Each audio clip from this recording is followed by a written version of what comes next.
We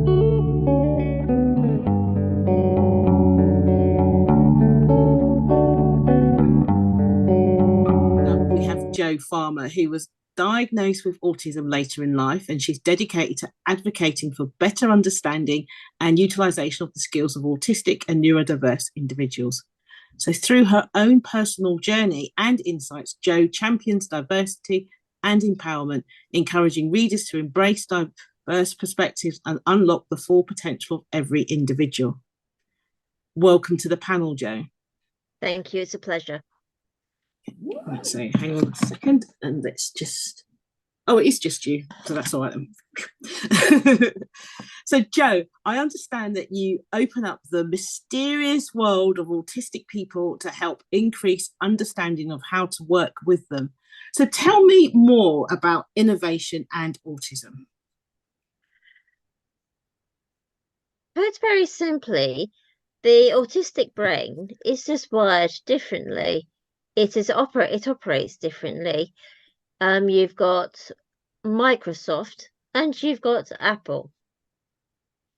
Everyone has one which they've used most or have a preference for.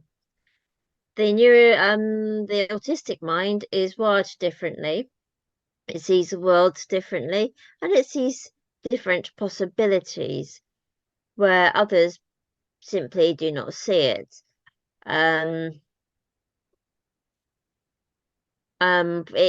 For example, I like problem solving. Even better, I like problem preventing. And what I do love saying is the modern world and being able to get to the point where we are now has actually been made possible by autistic people seeing things, seeing possibilities which others don't. The computer, the telephone, the internet, all of those, and that has just made a wonderful difference to the world, simply because of how we see possibilities, but it's not always fully understood. Brilliant. Thank you for that, Jo.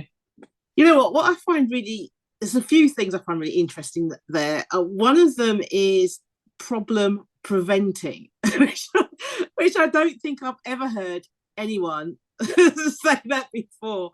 Do you think that the innovative autistic mind enables that because would you say that you're more prone to preventing problems because that makes more sort of logical sense than trying to solve it once it's happened? Yes, I mean, if you were in meetings, I could quite easily, you give me a situation, most people come up with one answer, one solution only. I will come up with more than one. And therefore, it is very hard to explain succinctly two different, sometimes diametrically opposite solutions. And it's just somehow you can see your way to the end going from it's not linear. I mean, no, A to B, it's A to B via goodness knows how many other letters of the alphabet in absolutely no relevant order, and you can just see what's going to happen, and you say it's not going to work. You're being negative. We'll see how it happens. 6 months down the line, hasn't worked. You know what? Our fellow columnist David Chislett would say that that's a sign of innovation and creativity, that ability to have many ideas that will change things round. Do you think there's a more innovative way for an autistic person to express those ideas?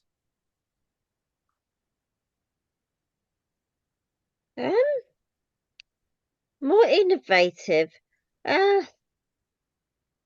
Sometimes one way of doing it is to talk at somebody or dictate those ideas, simply because that is the way that you can do it without having to rely on the hieroglyphics that our writing can deteriorate into, or that the writing has to be so precise that it's such a slow system. And more innovative, I suppose.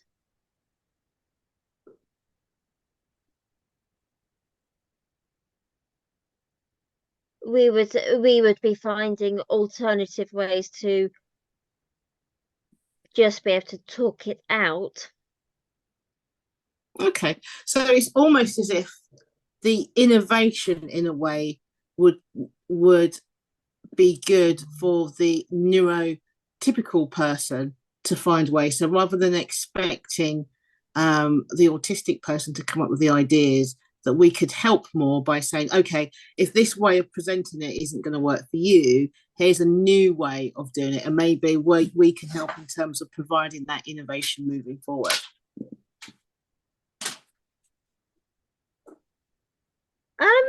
Possibly, yes. Because we might be so far trying to explain it that it's very, very hard to do so clearly, which sounds really bad until you consider that our minds can go off at absolute tangents to something which does not seem connected to somebody else. Mm-hmm. But Gotcha. for us, there is. Okay. Thank you for that, Jo.